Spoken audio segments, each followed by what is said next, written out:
Gamescom 2019 kicked off in fairly hyped fashion, with Inside Xbox, Stadia Connect, and Opening Night Live all happening within a span of hours.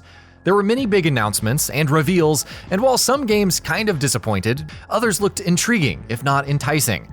Much more has been revealed as the show floor opened, so let's take a look at our picks for the 20 biggest announcements from Gamescom 2019. Death Stranding, Mama, Deadman, and gameplay. The star of Gamescom Opening Night Live was Kojima Productions' Death Stranding, which spared no expense to out-weird previous reveals. Mama, played by Margaret Qualley, has a child born on the other side, who she's still connected to. Deadman, played by Guillermo del Toro, basically updates a BB, and talks about still mothers. Even the actual gameplay section was all about urination, Jeff Keighley, and BB shaking. No, not shaking hands, literally shaking the breech baby in its pod. Depending on where you sit, which is also a thing in this game, Death Stranding either looked madly brilliant or just plain mad. Either way, it made an impact. EVERSPACE 2 out in 2021. Rockfish Games teased the reveal of its next space shooter, and if you bet that it was EVERSPACE 2, well, congratulations, it was EVERSPACE 2. Much of the same concepts from its predecessor carry over, like traveling through space, collecting different items and customizing your ship, experiencing different encounters, some of them hostile, and so on. High-risk, high-reward areas have been added for those willing to go off the beaten path, and overall the game just looks very good. It's out in 2021, but will enter Steam Early Access in 2020 for PC. Little Nightmares 2 announced. Yet another sequel, but we couldn't have been any happier for its reveal. 6 returns in Little Nightmares 2, with a companion named Mono adding some co-op elements to the game. The objective this time is traveling to Signal Tower, and along the way both characters will encounter creepy teachers, battle using kitchen utensils, and much more. It all looks bigger, weirder, and all the more creepy, which is great. Little Nightmares 2 is out next year for Switch, PS4, PC, and Xbox One. The Cycle hits early access. Jaeger's The Cycle, a PvEVP shooter, had some rather significant developments at Gamescom. First, it's out now in early access on the Epic Games Store for free. It's also added a number of new features in its latest updates, including duos, a bounty hunter system to mark the more aggressive players, a heat map denoting areas with more players, leveling up armor kits, and much more. Gears 5 HORDE reveal and campaign trailer. The Coalition had much to reveal about Gears 5 heading into Gamescom, and it didn't disappoint. It showcased Horde Mode, the return of the classic co-op experience as players mow down waves of enemies. This time, characters have signature ultimates like airstrikes and invisibility, while power can now be used to upgrade one's skill cards. You can even play as Jack the robot and hijack enemies to devastating effect. Then we had more campaign footage in a short but impactful trailer which featured exploration, combat, and the return of war to Sarah. Overall, a pretty good showing for the game, especially since it's out in the next few weeks. Kerbal Space Program 2 announcement.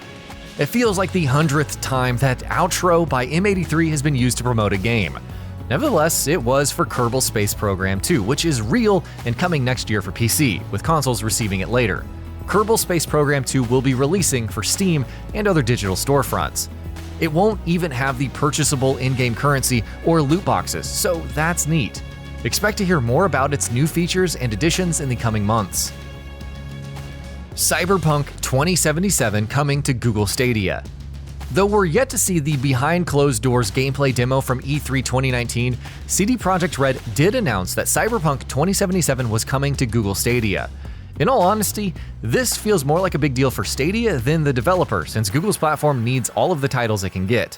And while all the concerns for Stadia still remain, the thought of playing Cyberpunk 2077 on the go through your TV or without needing expensive hardware is exciting.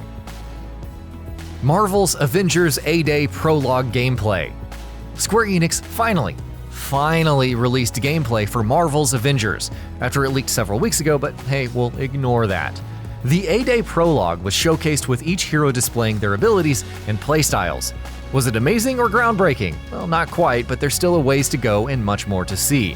Will the loot result in crazy overpowered builds? What are some of the other missions? Co-op gameplay? Well, all of that and more is still to come, so we remain hopeful. Empire of Sin gameplay reveal. Set in Prohibition-era Chicago, Romero Games' Empire of Sin is all about being the boss, taking over the streets and gunning down any goons that get in your way. At Inside Xbox, we got a deeper look at the companions that could be recruited. Along with randomized perks, companions would evolve in different ways, taking on different specializations or just eloping with their beloved because reasons. Suffice to say, but Empire of Sin is definitely on our radar heading into 2020. Humankind. Amplitude Studios has been supporting Endless Legend and Endless Space with a good number of expansions. However, we didn't really know about its next major game until Gamescom when publisher Sega unveiled Humankind. It even has more tactical combat akin to XCOM, solving one of the bigger criticisms of the Endless franchise. Humankind is out in 2020, and there's still much more to learn, but so far, so good. Ghost Recon Breakpoint PvP details. On the one hand, Ghost Recon Breakpoint looked pretty good in its PvP reveal. On the other hand, if you played Ghost War and Wildlands, this looked very familiar. Except for the encroaching death circle a la Battle Royale titles, that was new and not necessarily all that interesting. Thankfully, at least Ubisoft is looking to improve the mode, adding dedicated servers and shared progression between PvE and PvP. The Witcher 3 Wild Hunt, Complete Edition Switch release date. No, it wasn't the crispest resolution or the prettiest graphics, but The Witcher 3 Wild Hunt Complete Edition for Switch received a new trailer, showcasing the vast swaths of content in it, from the base game to Hearts of Stone and Blood Wine.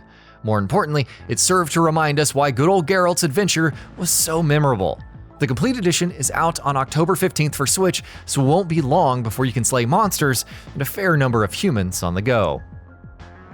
Destiny 2 Shadowkeep gameplay and Season of the Undying. Bungie talked more about finishers and seasonal artifacts that were coming with the launch of Destiny 2 Shadowkeep. That was fine and all, but story-wise, everything from the Stadia Connect trailer to the Season of the Undying reveal would really only appeal to fans. New armor, weapons, including a rocket launcher that creates Axiom Bolt-style homing projectiles, returning foes, nightmares, and much more have been revealed. Celebrate accordingly if you're a Destiny fan. Final Fantasy VIII Remastered launch date. Final Fantasy VIII Remastered is releasing on September 3rd, which is honestly sooner than we thought. It's coming to PC, Xbox One, PS4, and Nintendo Switch for just $20. Along with revamped visuals, Square Enix has added new features like Battle Assist for maxed out HP and ATB along with limit breaks when you need it, an option for no encounters, and a speed boost to effectively speed up simple fights and exploration. PC players get even more options, like the ability to hold all items, unlock all abilities, and much more. Need for Speed Heat gameplay. Need for Speed Heat had its time to shine at Gamescom and showcased fast chase sequences, aggressive cops, an illegal street racing motif, and heaps of customization. Speed cards are gone and the focus seems to be back on building the best racing machine. That's a nice change from the horrible narrative of Payback. Now we'll just have to wait and see if it's fun to play when it releases in November for Xbox One, PS4, and PC. Borderlands 3 endgame details. Gearbox revealed the first in-game details for looter-shooter Borderlands 3, which is a nice way of saying it didn't reveal raids, expansion content, or what the Guardian rank system actually was. Thankfully, it did announce the return of Circle of Slaughter, with rewards scaling as more enemies are killed. Proving Grounds are entirely new though. They're basically a series of gauntlets that must be completed in a set amount of time. Clearing the trial fast and completing bonus objectives will net better rewards. 6 Proving Grounds will be available at launch, with more coming later. Monster Hunter World Iceborne, VELKHANA, NAMIELLE, and more. Not that we expected Capcom to remain coy about Monster Hunter World Iceborne, but it went all out at Gamescom. We got a look at the battle with VELKHANA. Another new Elder Dragon called NAMIELLE was revealed, Brachydios made his debut, and heaps of new features coming in the next title update were announced. A free set of Guardian armor for everyone, pendants and trophies, a new Hunter Helper function that rewards Wyverian Prince for helping low and high rank players. All of this and more await. Sure, it's overkill, but it only feeds into our excitement for Iceborne all the more. Disintegration. There's a fair amount of expectation from anything that comes from the co-creator of Halo. V1 Interactive's Disintegration was finally revealed at Gamescom opening night live, and while it didn't blow us away, it still looks very, very promising. A combination of squad-based tactical RPGs and first-person shooters, players command a grav cycle and roam the battlefield, laying down debuffs, providing fire support, and much more in futuristic battles. A full story campaign has been confirmed, along with a large multiplayer component. Even if it's early days yet, Disintegration looks very good en route to its 2020 release on PC, Xbox One, and PS4. Port Royale 4. Gaming Minds' Port Royale series returns with a brand new title. Though its predecessor received a mixed response, Port Royale 4 is already looking massive with 4 solo campaigns, 60 cities, 50 buildings, and numerous historically authentic ships to control. Battles with up to 10 ships are confirmed, and the game as a whole looks more visually appealing. It's out in Q4 2020 for Xbox One, PS4, Nintendo Switch, and PC. Erica. Remember Erica, that live-action title that Sony unveiled during Paris Games Week in 2017 and which seemingly vanished afterwards? Well, it re-emerged at Gamescom and launched for the PlayStation Store right out of the blue. The gameplay is similar to titles like Until Dawn and Detroit Become Human as you make decisions and experience the consequences of those actions, except all in live action.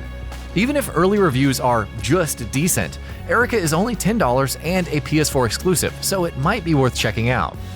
And that about does it for this video. If you enjoyed what you watched and want to see more from Gaming Bolt, you can always hit that subscribe button and turn on the bell icon next to it.